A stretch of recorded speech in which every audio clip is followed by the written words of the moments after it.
Hi, this is Alicia Butler Pierre. I am the author of Behind the Facade, How to Structure Company Operations for Sustainable Success, as well as the podcast host of Business Infrastructure and the founder and CEO of Equilibria. And in my episode of the Business Growth Architect Show, I will share some really low-key but highly impactful analog tools that you can start using to put your company's business infrastructure in place so that that strategy that Beate helps you create, you can now have a business infrastructure that supports that strategy. So come join us.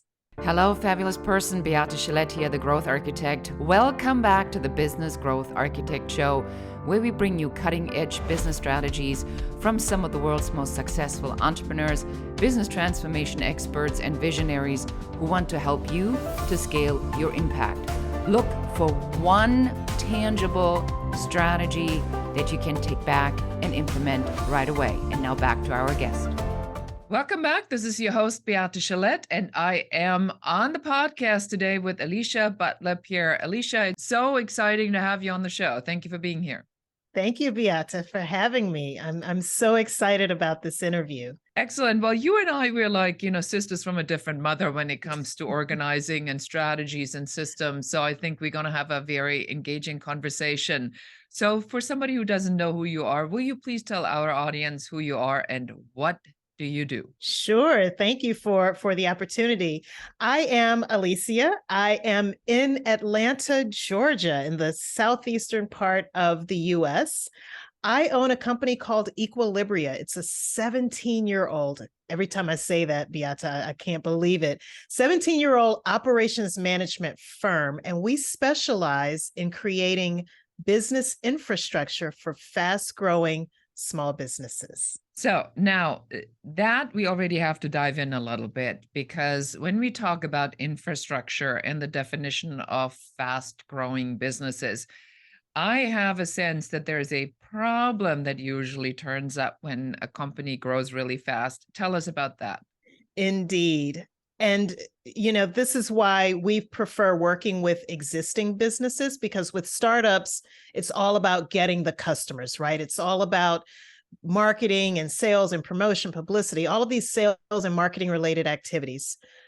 But what happens, Beate, when you have a different type of problem? Now you're starting to realize some type of return on investment in all of those sales and marketing related activities. Now you might go from not having enough customers to having too many. So you're literally unable to supply that growing demand for your goods and services.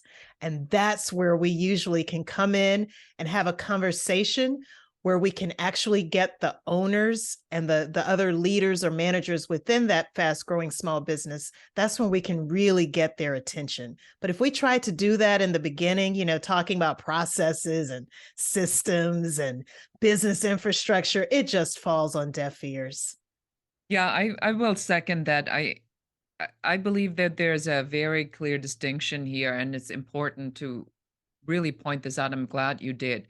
Is that there's one part about when you start your business, and there's so much you can do as a solopreneur or with a small team until you get to a certain point, and then it's all hands on deck, because then you need to start to scale. And scaling is when you make yourself now obsolete from the business more and more, which is by itself a big problem for many business owners to begin with. So now let's say the business owner has this epiphany to say, I cannot be the one who sells. I cannot be the person who does the customer service. I cannot be the person who generates the leads. I cannot be the person who does everything. So I'm going to lead the company. Now I need to start to build it, to scale it. So the definition of infrastructure, right? So now I'm at this point where I have so much going on that I now need a strategy on infrastructure. So tell us, how do I need to think about this as a business owner? Is there like a point that I get to where it's like the bell rings and it's like, this is the time now you need to build the infrastructure? Is it a natural progression? How do you really recognize the business owner's pain points at this moment? Unfortunately, most business owners that I have personally worked with, it's not until there's a problem and it needs to be addressed quickly. They don't necessarily come to us proactively, which is unfortunate. And it could be the lack of education and awareness. That is definitely something that I think is worth mentioning, because unfortunately, operations, and I've been told this by so many people, it just isn't quote unquote sexy. Oh my As God, I've I been say this all the time. I say this all the time, Alicia. I say, we do the unsexy part. We don't like try to like dress up the window. right. We're in the back room organizing the inventory. That's right.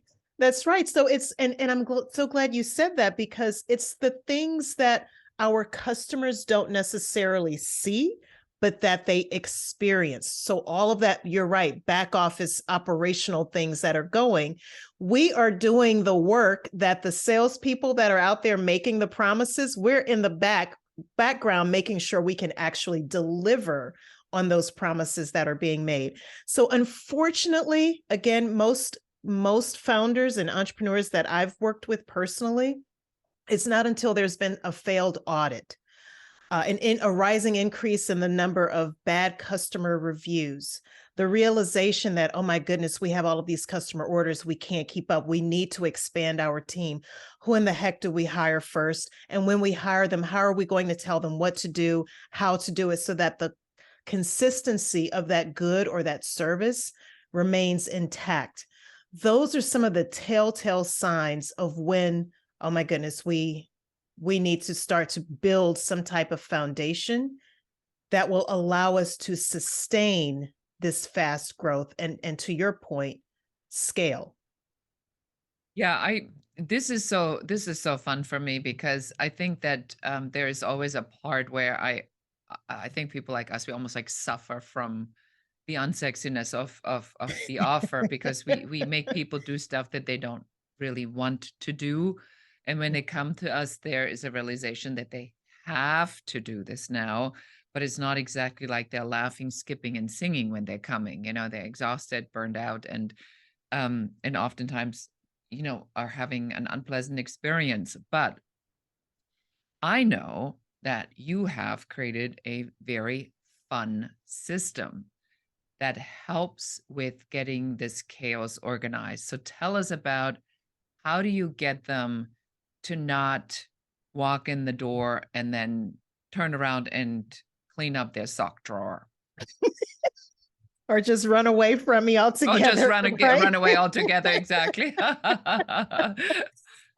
One thing I learned very early on was, we're all so busy. We know this, but I also started to hear a lot of entrepreneurs self-diagnose themselves as being ADHD or having ADHD. So I had to start figuring out, Beate, how can I come up with these creative ways to capture their attention, not for too long a period of time all at once, but what can I do?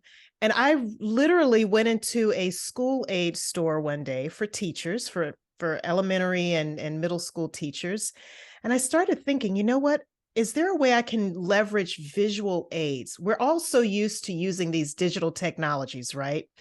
But sometimes we need to go old school, just go back to the basics, go to those analog tools where you can actually touch things. And for those of us who are visual learners and tactile learners, being able to touch things. So one of the first things that I have them do is, we have this, now this is the really unfun part, I will admit, but we always congregate together in one room, that particular founder and his or her team.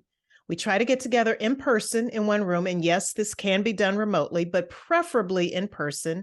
And we just start literally brainstorming all of the different tasks that are performed, no matter how complex or how mundane, everything from checking email and voicemail to making sales calls and actually delivering product, for example, or delivering the service. We capture all of those activities, including the things that they recognize they should be doing, but may not necessarily be doing current state. So what I'm doing right now is I'm just, as an example, I'm holding up 3 different index cards. So just humor me for a bit. Imagine you have this massive list of all of these different tasks and activities that you and your team have brainstormed, and we're writing each task onto an individual index card, okay? And so for Beate, I'm holding up right now literally 3 little index cards here, and it just has some, A1, C1, and B3 written onto each card individually. And these are just representative of different tasks, okay? So imagine you have all of these tasks. They're spread out across a very large table. And the next thing that we do, the next exercise that we do together, is we start to group all of the tasks that are similar in nature. We start to group those into columns on the table.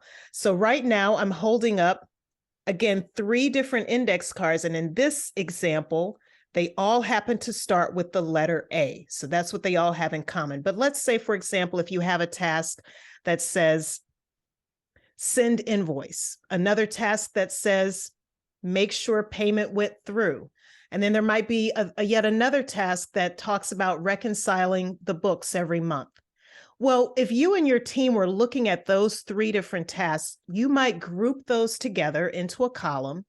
And then next, I'm going to ask you, if we were doing this session together, if you had to associate all of those tasks within each column to a specific department, what would the name of that department be? And in this case, again, just for illustrative purposes, I have another different color index card, which happens to be orange.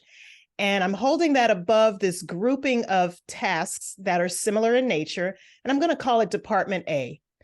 But using those accounting tasks that I just said, it very well could be that your team decides, well, this is going to be considered activities that have to do with our accounting department or our accounts payable department or our finance department, billing department, whatever you want to call it.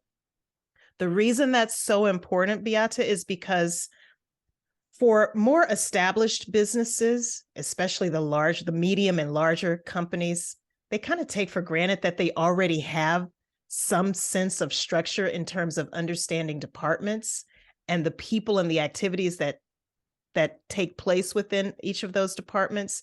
But we're talking about, again, fast-growing small businesses. There is no structure. There is no foundation. And that's what business infrastructure is all about, is getting in there and laying out that foundation. Now, there's one more critical exercise that takes place. So at this point, you have all of these tasks. They're spread out across the table. They're now grouped into distinct columns. You've assigned all of those grouped columns into departments. Now we're going to ask the question, in a perfect ideal world, if you had access to all of the resources that you needed, who ideally should perform each task within each department? So as an example, I have a little stick figure here, and it's laminated. And it's laminated for a reason, which I'll explain. But this, again, is just a really cute, fun, interactive, very visual way of getting people engaged. And you would be amazed, Beate, at how excited people get when they see this, because they're picking things up, they're moving things around, and they're having conversations. Oh, Beate, I didn't realize you were doing that. I'm doing that too. That's a problem. Or they may realize that there's some things that they thought were being done that aren't being done by anyone. So that's the other benefit of having this kind of highly engaged, interactive, in-person exercise. But what I've done here is I have a little stick figure. Again, it's laminated, and I've placed that above this task that I'm referring to as A2. And as you can see here, I've written across the width of this stick figure, CEO. So what usually happens is you start having a conversation. Well, let's say if A2 was something like respond to client inquiries or check the the actual physical mail. Let's use that as an example. And the CEO is saying, well, that's me. That's what I do. But is that really the best use of your time? Is that really a revenue generating activity that the CEO of a company should be involved with? And this goes back to your point, Beate, that you were making earlier. As the company starts to grow, you have to have your come to Jesus moment, right? Where you start to realize, I have to make this decision to now truly function, not just as a founder, but as a CEO. And that means letting go of things that you were doing before that truly that are not revenue generating activities. So it could be, again, after some further conversation and dialogue and candid introspection, that you realize, you know what, it really should be an office manager that should be performing that particular task.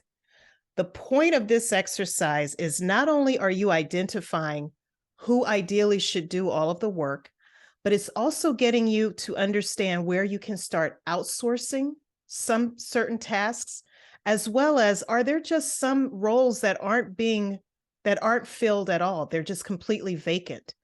So now you have the opportunity to go and recruit for those vacant positions. And this is where it ties into strategy. Let's say you and your team have come up with your 1-year strategy, your 3-year strategy, maybe even a 5-year strategy. Now you have the opportunity from a people perspective to understand, after going through this type of an exercise, let's say you identify 10 distinct roles that are just vacant. Well, you might not be able to fill all of those roles realistically within your first year strategy, but maybe you can get one of them filled. And then within the next 3 years, you can get another 4 of them filled. And then by year 5, maybe all 10 of those roles would be filled.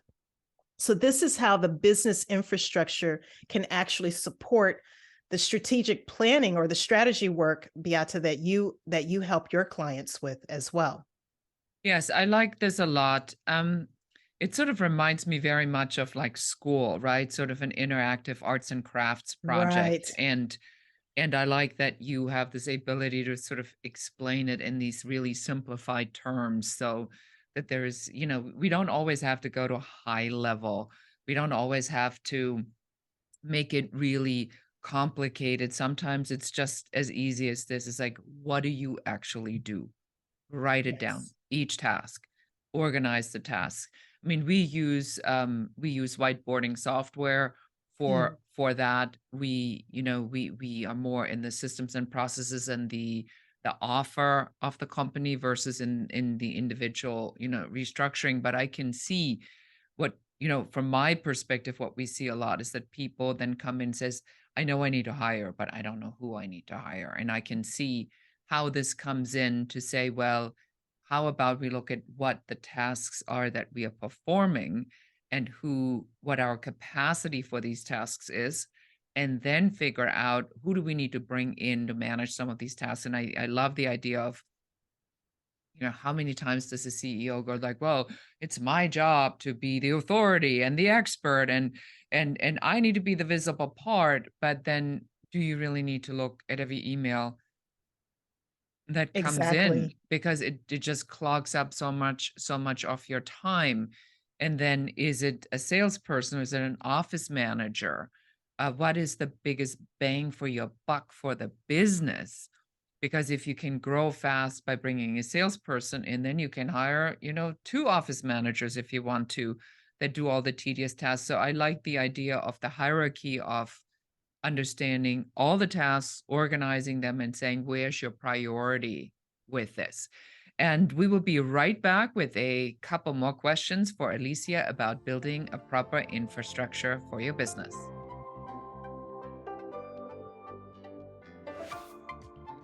Thank you so much for listening to the show. This is Beate, the Growth Architect. I'm so excited that you're here. Thank you so much for your time.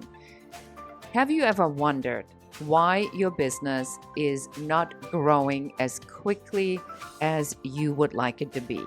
Well, you may have a business growth blocker.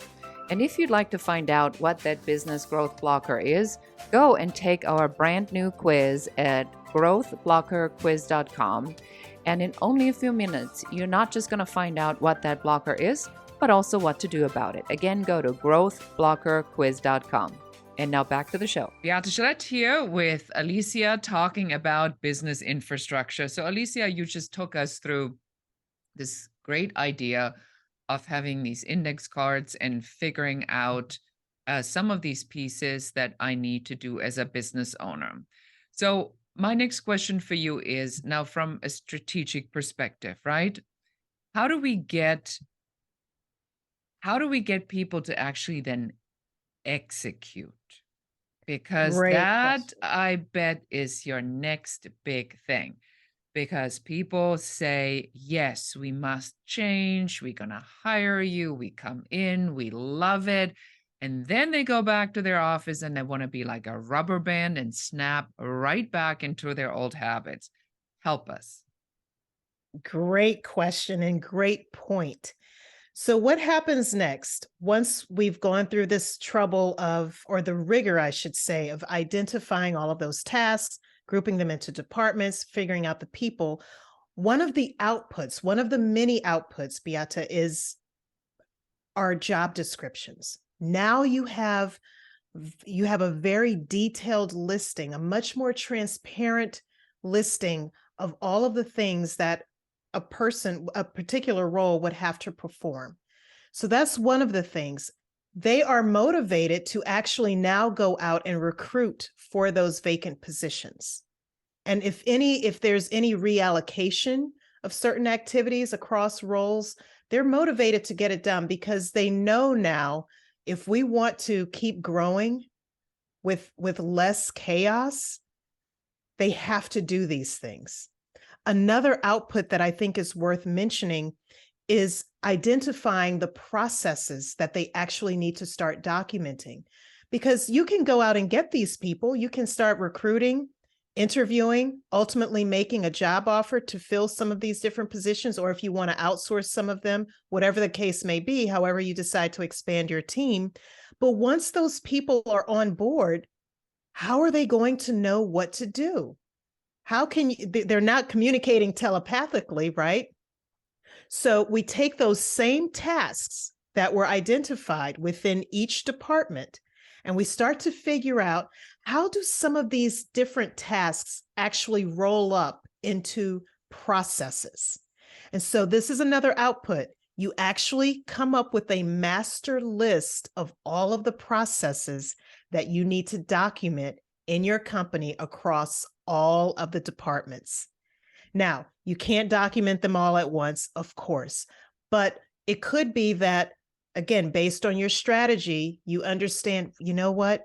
We've identified 30 unique processes, but of these 30 processes, we need to get these sales processes documented first. Like, we really need to get a handle on that. Or it could be your service delivery process that you really need to get a handle on.